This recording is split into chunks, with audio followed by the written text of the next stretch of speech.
in this video, I'm going to be showing you exactly how you can edit faster and more efficiently without taking too much time out of your day. We all want to get things done quick and efficiently, but with editing, it sometimes can be an extremely long process, and sometimes it can even be painstaking at the most. But some of us may take just a little bit too much time doing the things that we can clearly avoid and also speed up in the process, and that's what today's video is about, speeding up that process. So without taking too long, let's just jump into it. So tip number one is shortcuts. You have a couple of shortcuts that you need to embed into your brain, or at least write down on a cheat sheet. Remember, shortcuts are your friend, nay, your family. C, V, W, Q, and Ctl and M. So C is your cutting tool, V is your select tool, the normal one, the default. What do they call this? What is it called? The blue line. If you use Q on a certain point, it will cut the start off that clip all the way down to the point where the blue line was. And then if you use W, it will cut everything after the blue line. Boom. And Ctl and M is your export. So C, V, W, Q, and Ctl and M. These are your friends. Always remember them, and if you cannot remember them, put them down on a cheat sheet and you can add even more to that. I find that a lot of editors take so much time when trying to switch between just the cutting and the selection tool, and there's an easy way to speed it up. Tip number two. Tip number two is a bit of a contradictory one at the moment. It is one of those points that is outside the computer and more to do with you as a person. So I am a bit of a contradictory note on this one. As you can see behind me, my workspace is definitely not healthy, but I do have a saying that I say, that I use, that I stick by most of the time, which is healthy desk, healthy life leads to a healthy edit. Some people watch videos, some people listen to music, and some people do none of that, which is probably the best way to do it. As you guys have seen my live streams, I do talk about watching videos and stuff like that when I edit, but when you really need to think about the process, when you really need to get the edit done, not listening to music and not watching a film is a massive help. Solely because music can influence in the edit that you use. So if you're editing to a beat, the music's either going to throw you off or you're going to start editing to that beat.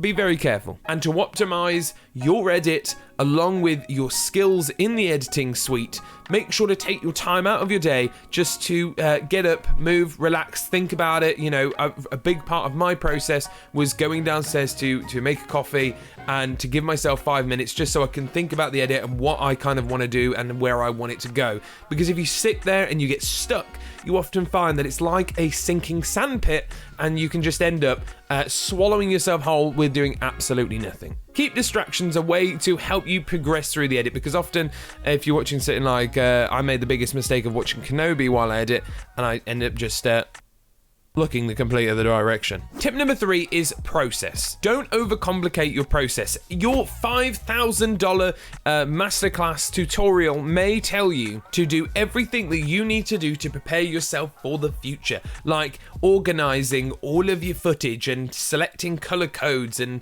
doing this and that, and it's not always necessary. If you are just doing a small edit like this YouTube video, I'm not going to organize anything.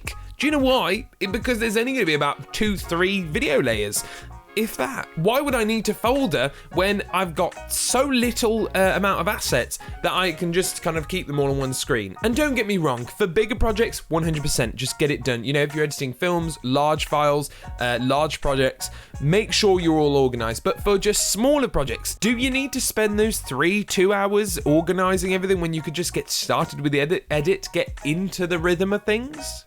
No. And yes, this is a very, situational point. But my point is, don't overcomplicate things when they don't need to be overcomplicated. I find that a lot of people do. They have these beautiful timelines for such small jobs and such small videos, like a YouTube video.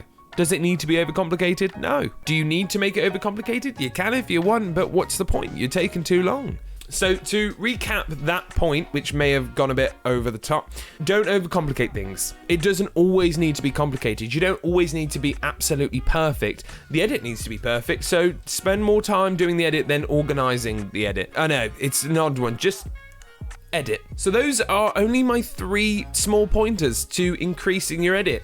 It's a very simple part, and I don't want to over explain and too many, do this, when you just need to just edit. The more you edit, the faster you edit. Set yourself timescale. A lot of artists use timescale, so what they'll do is they say, okay, I'm going to create something in 2 hours. I want you to go out there and say, I'm going to create a video in 3 hours once you've got all the footage together, and see where you get. The more you do that, the faster you're going to get. So, ladies and gentlemen, if you like this video, make sure to hit that like button. If you want to see more content from me, make sure to stick around for some more content. Obviously, you can see that my Workspace point doesn't apply to me, but it's because this is going to be the last video in this office. So we've got some exciting stuff coming up. We're going to be showing, I'm going to be building an office with you. I hope you enjoy it. Ladies and gentlemen, it's been an absolute honour, and I will see you in the next one. No.